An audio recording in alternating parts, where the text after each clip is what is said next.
তুলতুলে নরম পরোটা করার জন্য ময়দাতে ময়ন দিয়ে দিয়েছি।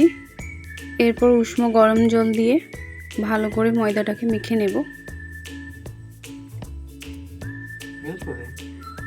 ডো তৈরি করে নিয়েছি। 30 সেকেন্ডের জন্য এই ডোটাকে রেখে দেব।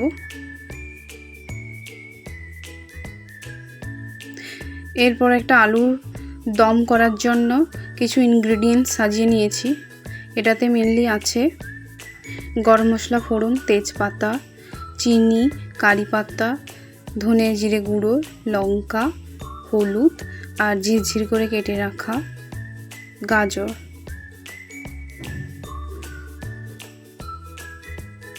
কড়াই গরম করে নিয়ে তেল দিয়ে দিচ্ছি।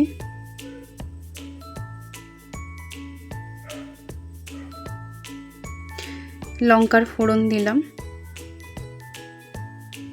গরম মশলা, চিনি, তেজপাতার ফোড়ন দিলাম। ভালো করে নাড়িয়ে নিলাম। একটা সুন্দর ফ্লেভার আসছে, সুগন্ধ আসছে তেজপাতা থেকে।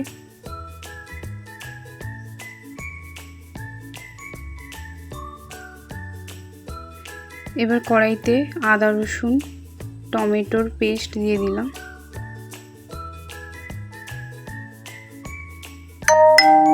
পেঁয়াজও অ্যাড করে দিয়েছি।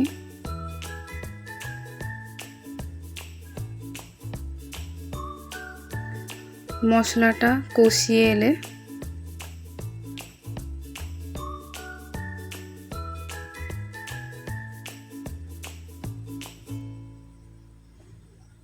কারি পাতা দিয়ে দিচ্ছি।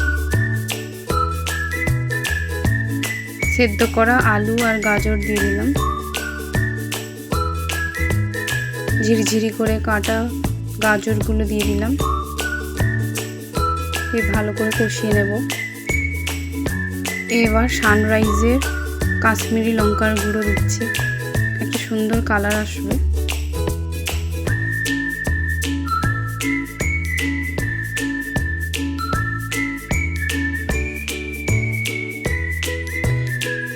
জল দিয়ে ফুটিয়ে নেব। এইভাবে রেডি হয়ে যাবে আমাদের আলুর দম। এরপর পরোটাগুলো বেলে নিলাম।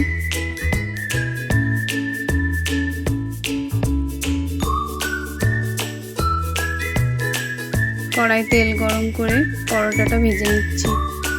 আগে থেকে পরোটাটা সেঁকে নিয়েছিলাম, তারপর তেল দিয়ে ভেজে নিচ্ছি।